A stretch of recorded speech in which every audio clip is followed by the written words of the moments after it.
Olá, meus irmãos, sejam muito bem-vindos ao canal Caráter Cristão. Meu nome é Roberto Castilho, estamos aqui com a série Testemunhos para a Igreja. Hoje os capítulos são 55 ao 58. O capítulo 55, meus amados, é escravidão e a guerra. Então, mais uma vez aí falando sobre um assunto que nós já falamos no vídeo anterior. No vídeo anterior, eu falei sobre 1862, e é de fato isso mesmo. Só que ali, Deus estava mostrando a ela o que havia ocorrido na guerra. Tá? Já aqui, nós vamos ver anteriormente a isso. Em 3 de agosto de 1861, Ellen White vai receber uma visão no dia que eles falaram sobre aquele jejum que vocês ouviram no vídeo anterior. Então, no dia do jejum, Deus envia uma visão a Ellen White. E ela diz: mostrou-me o pecado da escravidão, que tem sido há muito uma maldição ao país. A lei contra fugas de escravos foi preparada para extinguir no coração de cada homem os nobres sentimentos de simpatia pelos sofredores e oprimidos escravos. E isto está em direta oposição aos ensinos de Cristo. O povo não entendia o mal que a escravidão trazia. E muitos deles se colocavam com a questão de Êxodo, Levítico, Deuteronômio, onde havia escravos. Só que naquele momento era para algo bom.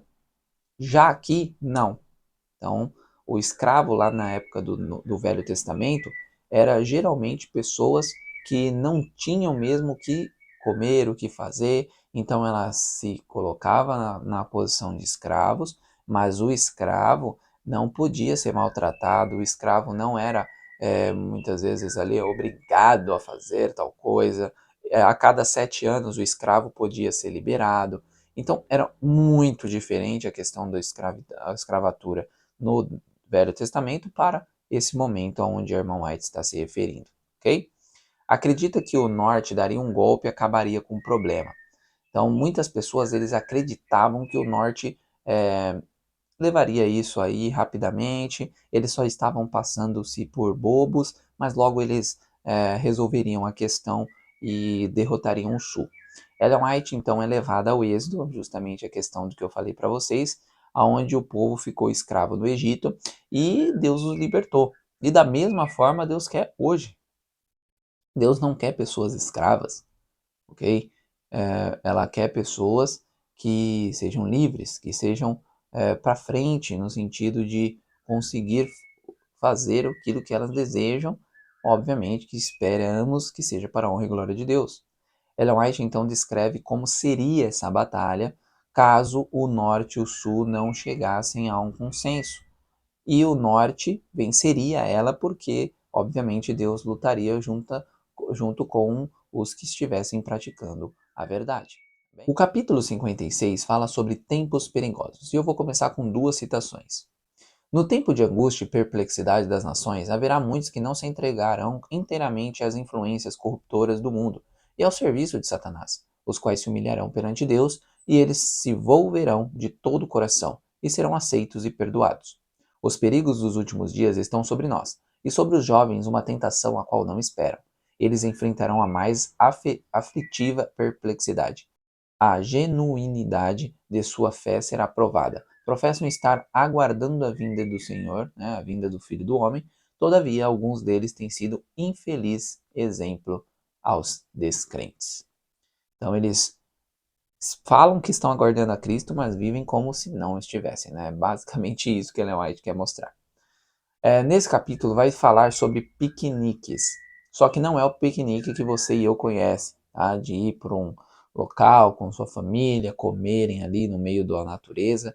Esse piqueniques aqui era uma festa na época da irmã White parecida com o carnaval, ok? Então, festas assim como carnaval, festas que não edificam absolutamente nada, não se deve ir.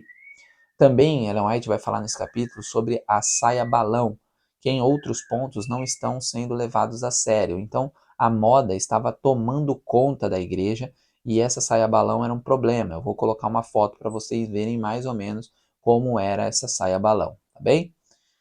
Foi-me apresentada a profecia de Isaías 3 como se aplicando a esses últimos dias, e suas reprovações são feitas às filhas de Sião, que só pensam em aparência e exibição. Olha o que diz o verso 25. teus varões cairão à espada e teus valentes na peleja. Vi que essa escritura será estritamente cumprida. Rapazes e moças professam ser cristão, todavia sem nenhuma experiência cristã e não tendo suportado nenhum fardo e nem sentimento qualquer responsabilidade individual, serão provados. Eles serão humilhados e almejarão uma experiência nas coisas de Deus que não obtiveram antes. Isso aqui é muito importante para a gente entender que nós estamos sendo provados a todo instante. Então, Deus ele faz isso porque Ele quer que nós estejamos preparados para a transladação. E Ele não prova, tá? A Bíblia diz isso, mas Ele permite que Satanás o faça para que possamos crescer na santificação. O capítulo 57 vai falar sobre a organização. 3 de agosto de 1861, também, né, juntamente com a visão ali do problema entre o Norte e o Sul, também houve uma visão falando sobre a questão da organização.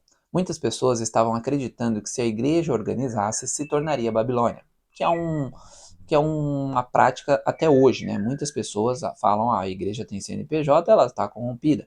Mas, gente, a gente precisa entender que essa igreja ela não é simplesmente um CNPJ.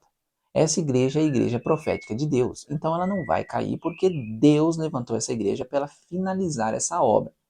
Mas o CNPJ, obviamente, que ele vai cair em algum momento, porque ou vai ser por pressão ou vai ser por coação. Não tem o que fazer, meus irmãos. Quando chegar o momento aqui, ou vocês fecham, ou vocês morrem, ou a gente pode falar, não vamos fechar e ela vai ser fechada à força. E aí caiu o CNPJ, vocês estão entendendo? Mas a igreja, aquela invisível, ela não cairá. Então é importante a gente entender que há uma igreja militante e uma triunfante, ok? Que a triunfante sai da militante, mas a militante não vai permanecer porque é óbvio, tá bom? Então entendam isso de uma vez por todas, ok? A igreja adventista do sétimo dia se permanecerá em pé não pelo nome da igreja, mas porque Cristo escolheu ela, ok? Satanás queria, obviamente, atrapalhar a questão da organização, porque a organização é a base do governo de Deus. Então, sem ordem, nada funciona. E, obviamente, que Deus não ia deixar a sua igreja sem isso, né? Sem a organização. Os pastores, eles ficaram meio assim, será que eu falo? Mesmo eles querendo uma organização, eles tinham medo de os irmãos não ouvirem mais o que ele tinha para dizer, perder as influências, né? Então, você fica mais preocupado contigo do que com a verdade.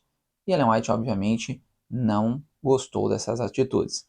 E ela também comenta: a agitação do assunto da organização revelou grande falta de coragem moral da parte dos pastores que proclamam a verdade presente. Alguns que se convenceram de que a organização era correta não se têm erguido corajosamente para defendê-la. Permitiram que apenas uns poucos entendessem que eram favoráveis a ela. Seria isso tudo o que Deus exigiu deles? Será? E ela diz: não. Então isso é muito importante a gente entender que do lado da verdade não podemos ficar calados. O tempo de tomar partido, irmãos, é enquanto a guerra está acontecendo. Depois que a guerra acabou, muito obrigado. Para Deus, não vale mais você tomar partido. Ok? O capítulo 58 fala sobre o dever para com os pobres. Ellen White também recebe, depois dessas duas visões, em 3 de agosto de 1861, uma mensagem falando sobre os pobres que aceitam a verdade presente. Muitas perguntas chegavam a Ellen White. O que fazer com esses pobres que aceitam a verdade presente? Ellen White comenta: Deus não exige que os irmãos tomem a seu cargo toda a família pobre que abraça a mensagem.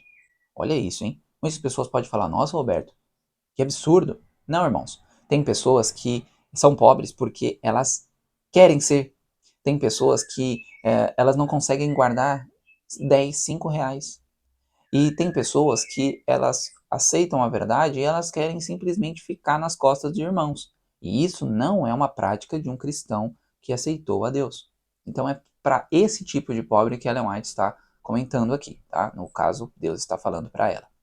Então nós precisamos saber gerir os nossos recursos, mesmo pobre. Eu sou pobre e eu aprendi muito a gerir os meus recursos. Eu não saio gastando meu dinheiro né? O meu não, o dinheiro de Deus com qualquer coisa. Então eu tenho que saber exatamente aonde colocar, o que fazer, pensar nas dívidas, para depois ver se eu consigo comprar alguma coisa ali ou ir em algum local com a minha família, porque senão vai dar ruim depois no final do mês, eu não vou ter como pagar. Então, mesmo pobre, a gente precisa sim ter uma consciência para não ficar sendo peso para terceiros, ok?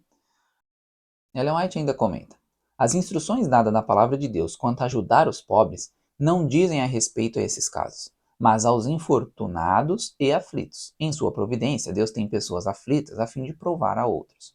Ou seja, o que nós precisamos ajudar é aquelas pessoas que de fato não têm nada, aquelas pessoas que de fato estão ali em um enlaço de Satanás e você tem como ajudar e ela quer ser ajudada. Então, essas pessoas aflitas e infortunadas, é aí que você ajuda. É isso que Deus quer. E por que que Ele quer? Porque Ele está te provando. Tem pessoas que têm dinheiro, podem ajudar a outra pessoa, mas não fazem. Tá? Então, você não está agindo da forma que Deus quer. Tá bem? Ellen White também diz que muitos não sabiam resolver a vida solteiro e ainda se casam para piorar a situação. Tá? Então, antes de casar, se eu obviamente o público do canal é bastante jovem também, jovens, não se casem antes de você ter uma boa estrutura financeira, no sentido de saber usar o dinheiro, tá bom? Foi-me mostrado, porém, que repousa sobre a igreja um solenicíssimo dever de cuidar especialmente das viúvas, pobres, dos órfãos e dos inválidos. Isso é algo que Deuteronômio fala bastante também. Então, que eu e você possamos fazer o que a Bíblia diz. Ir nas viúvas, ir nos órfãos e nos inválidos e mostrar ali que você está com a mão aberta para ajudá-los em qualquer circunstância. Amém? Bom, é isso que nós queremos, né? E aprendemos hoje. Que Deus os abençoe e nos vemos no próximo vídeo. Tchau, tchau.